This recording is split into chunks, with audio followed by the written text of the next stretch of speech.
Hi friends, welcome to Appa's Kitchen. இப்ப அடிக்கிற வெயிலுக்கு சூப்பரான ஒரு டெசர்ட் ரெசிபி பார்க்கலாம். 1/2 லிட்டர் பாலை பாதியா நல்லா சுண்ட காய்ச்சிட்டு அதுல 1/4 கப் அளவுக்கு சீனி சேர்த்திருக்கேன்.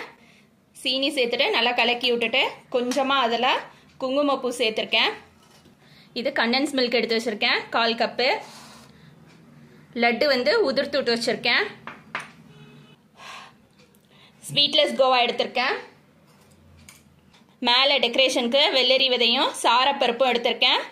நீங்கள் முந்திரி கூட பொடி பண்ணி போட்டுக்கலாம். இந்த மாதிரி ஒரு பவுல் எடுத்திருக்கேன்.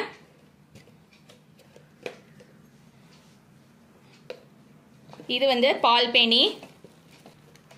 இதை கொஞ்சமாக எடுத்து இந்த பவுலில் போட்டுக்கலாம்.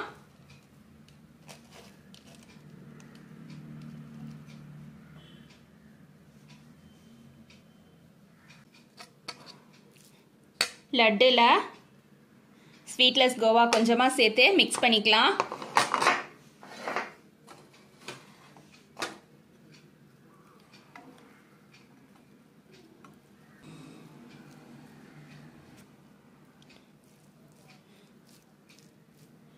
லட்டுவையும் ஸ்வீட்லெஸ் கோவாவையும் ரொம்ப மிக்ஸ் பண்ணணும்னு அவசியம் இல்லை. அங்கங்க தெரிஞ்சா பரவாயில்ல. இப்போ அசம்பிள் பண்ணிடலாம். நம்ம எடுத்து வச்சிருக்க பால் பேனியில் கொஞ்சமாக இதை எடுத்து போட்டுக்கலாம்.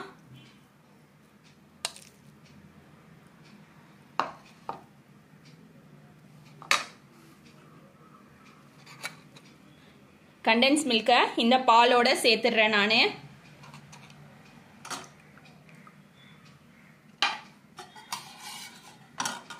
இது வந்து சில்லுன்னு இருக்கணும்.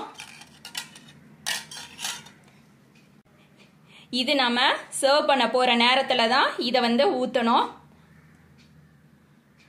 இப்ப நான் வேணுங்கிற அளவுக்கு ஊத்திக்கிறேன்.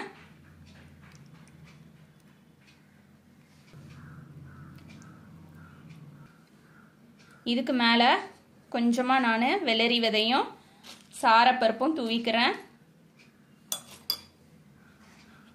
இதை அப்படி நீங்க சர்வ் பண்ணீங்கன்னா பசங்க சூப்பரா சாப்பிடுவாங்க. இப்போ நம்மளோட பால் பேணி ரெடி ஆயிடுச்சு. நோன்பு நாளில் நோன்பு திறக்கிறதுக்கு இந்த டெசர்ட் செஞ்சு கொடுங்க. வீட்டில் உள்ளவங்களுக்கு ரொம்ப சூப்பராக இருக்கும். இதே மாதிரி நீங்களும் உங்கள் வீட்டில் செஞ்சு பாருங்கள். தேங்க்ஸ் ஃபார் வாட்சிங்.